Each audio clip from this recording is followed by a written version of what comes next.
I bought this old ThinkPad laptop off eBay for about $100. I upgraded it with some SSDs and installed Kubuntu Linux on it. And now it has become one of the most useful computers in my home lab. A dedicated laptop for SSH, troubleshooting my networks, and managing my servers from anywhere using WireGuard VPN. Welcome back to Gotwire. I'm Adam, and today I wanted to show you guys my ThinkPad laptop that I bought off eBay. I installed Kubuntu Linux on it, and I also have Windows 11 installed on it on another SSD. But you can install both on the same SSD, and you can still dual boot like how I'm doing. So I'm going to get this thing turned on, show you guys how I dual boot, pick between Kubuntu Linux or Windows 11, and show you how I use this thing every day. So when I first turn this on, you get the normal BIOS screen. And then on Kubuntu Linux, it's kind of hard to see. Up top is Kubuntu, and then down here, Windows Boot Manager. So you can use the arrow keys and pick what one you want to boot into. So we're going to go into Kubuntu and just hit enter. And normally if you don't pick anything, it'll automatically boot into Kubuntu Linux for you. And then I also encrypted my disk, so I'll type in my encryption unlock password, and then we'll get logged into Kubuntu.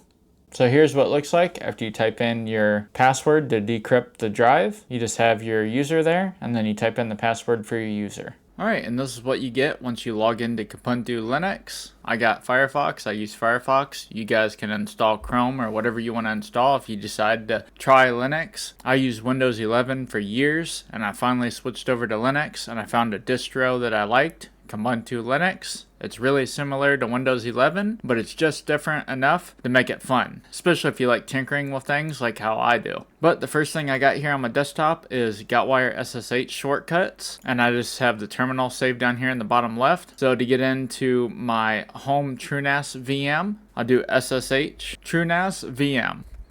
And as you can see, I didn't have to type in a password to get into that. I set up SSH keys, so that way I don't have to type in a password. And now I'm in my TrueNAS VM. And if it seems sluggish, I'm using RustDesk. It's a remote desktop viewer to connect to my laptop. That way I can use my laptop that I have set up with the camera and the mic. But to update it, it's pretty easy. Sudo apt update, and then you can do and sign, and then do sudo apt upgrade. And right now mine's completely up to date, but if you did have update, you'll have cool little loading lines in the terminal that you can see where it's downloading each one. So I use this laptop a lot, the SSH, like I said. I have it hardwired right now, and if I move myself out of the way, and the bottom right here, you can see wired connection. But I also have these. I have Rescue VPN, that's my backup router. If you haven't seen that video, I'll link it down below or up here or up here. It's a really cool video. I have my home VPN, the VPN into pfSense running WireGuard. I have my cloud, which is my rack at the data center. Same thing, pfSense running WireGuard. And then I have my cloud OpenVPN. And then I have my home OpenVPN. So I have OpenVPN and WireGuard. So if one doesn't work, I can use the other to get into it. And then I also have routes. So if I VPN into one, I can route and get to the other router. So if I VPN into my house from remotely, over the cell tower, I can get to the data center. It just goes over my site-to-site WireGuard VPN. So you can go into your routers and set up routes if you get that technical. It's really cool. And if you don't know how to set up WireGuard on Linux, I have a video that I made about it. I'll try to link it up here or up here. It tells you step by step how to connect your computer to your WireGuard server on Linux. Specifically Kubuntu Linux, but I'm sure it works for almost any Linux distro.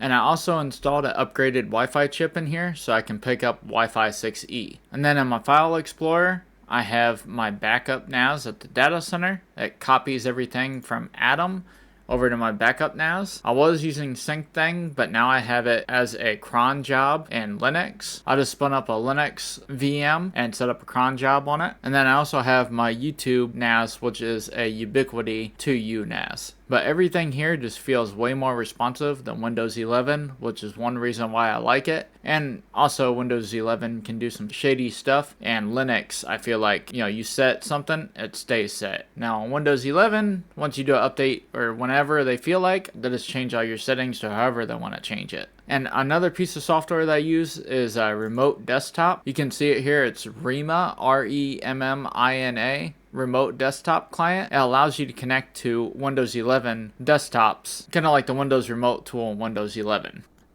And this is a Windows 11 server that I have running. And as you can see, I clicked on it and I got into it. So now we're in Windows from Linux. And then you just hit disconnect and it disconnects. So that's a really cool piece of software if you don't want to use like Disk to remote control a Windows computer. And then they also have a discover software tool. You have VLC. You can discover software here and you can just click on it and download it, which is really cool. But the main thing, like I said, I use this for is SSHing into my servers, and it works really well for that. But all in all, I really like this thing. It's a ThinkPad, so it's really tough. I already dropped it on its corner, and my screen still works. And then also I really like that it has USB-C on it, so I can power it with USB-C, charge the battery with any phone cable. And then it also has a 1 gig Ethernet port on it for me hardwiring into switches or just to hardwire into a network. But if you're thinking about getting a good mobile laptop, look on eBay and see if you can find yourself a